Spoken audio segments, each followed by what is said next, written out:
Welcome to The Explainer. In obstetrics and gynecology, numbers aren't just numbers. They are literally the language that dictates every major clinical decision. Today, we're going to decode that language so you can stop memorizing and start becoming fluent. So let's be real. You look at a string of numbers like this, 1500, 24, 160 over 110, 37, and your brain just kind of glazes over, right? It feels totally overwhelming, like trying to remember random codes without any context.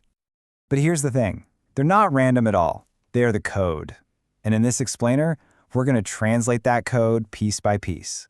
We're going to turn these abstract figures into confident and honestly life-saving clinical instincts. Okay, let's dive right in. We have to start at the very beginning, dating the pregnancy, because getting this one number right is the foundation for absolutely everything that comes after. Let's see why. So our first critical number is the beta-HCG discriminatory zone. Now what does that mean? It means if that HCG level is between 1500 and 3500, you must be able to see a gestational sac on a transvaginal ultrasound. If you don't, whoa, alarm bells for an ectopic pregnancy should be ringing loud and clear. This is your first major numerical checkpoint.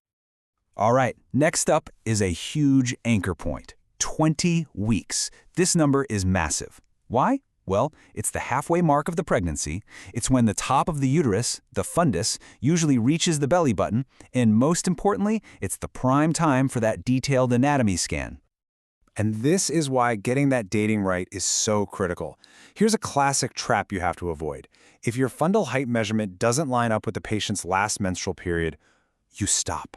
You just stop. You get an ultrasound to confirm the gestational age before you do anything else. Because if you don't, every single blood test that follows is going to be misinterpreted. A simple dating mistake can cascade into a world of unnecessary panic. So, now that we have an accurate date locked in, we can move on to screening. And you're about to see this whole process is a numbers game, where timing is literally everything. Every test has a very specific window to be accurate. What's so crucial to see here is just how strict these windows are. That first trimester screen, you've got from week 9 to 14. That's it. An amnio, usually between 15 and 20 weeks. You see, missing these numerical windows isn't just some inconvenience. It could mean you miss the chance for a critical diagnosis entirely. Okay, let's shift gears and talk about complications. This is where knowing the numbers is completely non-negotiable. They define the diagnosis and they dictate exactly how you manage some of the most dangerous conditions in all of pregnancy. Just look at how a single number can change the entire diagnosis. Both gestational hypertension and preeclampsia start with the exact same blood pressure, 140 over 90, after 20 weeks. But the key difference maker? It's another number, proteinuria. The presence of a significant amount of protein in the urine. That's what escalates this to the much, much more dangerous diagnosis of preeclampsia. And within the world of preeclampsia, this is the number that signals a true, full-blown emergency, 160 over 110. This is the do not pass go, do not wait number. It requires immediate IV medication to prevent a maternal stroke, 160 over 110. You have to commit that one to memory. Right now, 160 over 110. Okay, now let's talk about preterm labor, which is any labor before 37 weeks. The interventions are dictated entirely by these gestational age numbers. If you're before 34 weeks, you give betamethasone for fetal lung maturity. Before 32 weeks, you add magnesium sulfate for neuroprotection. These aren't just suggestions. This is the standard of care, tied directly to these critical cutoffs.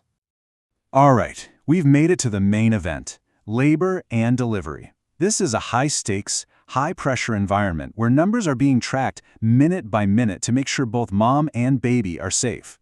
So, how do we know if labor is actually progressing effectively? We can measure it with something called Montevideo units, or MVUs. The magic number, the goal you are aiming for, is 200 or more over a 10-minute window. If you're not hitting that 200 number, you cannot say the patient is having adequate contractions. And that 200 MVU number is absolutely essential for making this diagnosis. Before you can call a C-section for arrest of active labor, you have to meet these time-based rules. At least 4 hours of adequate contractions with no change, or 6 hours of inadequate contractions with no change. It's a combination of the time and that MVU number. Okay, here is another one of those high-stakes, do not mess this up scenarios. A patient comes in with painless third trimester bleeding. The #1 unbreakable rule: do not perform a digital cervical exam. Why? Because you must first get an ultrasound to rule out placenta previa. If you perform an exam without knowing that information, you can cause a catastrophic hemorrhage. It is a critical know your numbers first situation. So the baby's out, delivery was successful, you'd think you could relax, right? Well, not quite. The numbers game is definitely not over. The postpartum period has its own set of critical codes for handling emergencies. So the #1 cause of postpartum hemorrhage is uterine atony, and your response has to be a rapid stepwise escalation. Here's the drill. Step 1, uterine massage and oxytocin. If that's not working, Step 2, methylergovine, but, and this is a huge but, only if the patient doesn't have hypertension. If that fails or they have high blood pressure, Step 3, carboprost, but never in a patient who has asthma. You have to know the steps, and you have to know those contraindications. Finally, let's talk about mental health. So many new moms experience the postpartum blues. So how do we tell the difference between that and true postpartum depression? Well, it all comes down to one critical number: 2 weeks. If the symptoms are still there for more than 2 weeks, it's no longer the blues, it's a clinical diagnosis that requires real intervention. So let's lock it all in. Let's do a final review of the critical codes. One more time, rapid fire. 160 over 110, you treat that severe blood pressure now. Less than 37 weeks, that's preterm labor. Less than 34 weeks, you give steroids. Less than 32 weeks, add magnesium. 200 MVUs or more, that's adequate labor. And if her water's been broken for more than 18 hours, that's prolonged rupture of membranes, and you're thinking about infection risk. These are the codes you absolutely need to know. Look, this was never about just memorizing a bunch of random numbers for an exam. It's about building a mental framework, a clinical instinct, so that when you face these critical situations, you don't hesitate, you don't freeze, you just act with confidence. So the real question to leave you with is this: how can mastering these numbers transform your response from hesitation into a true life-saving instinct?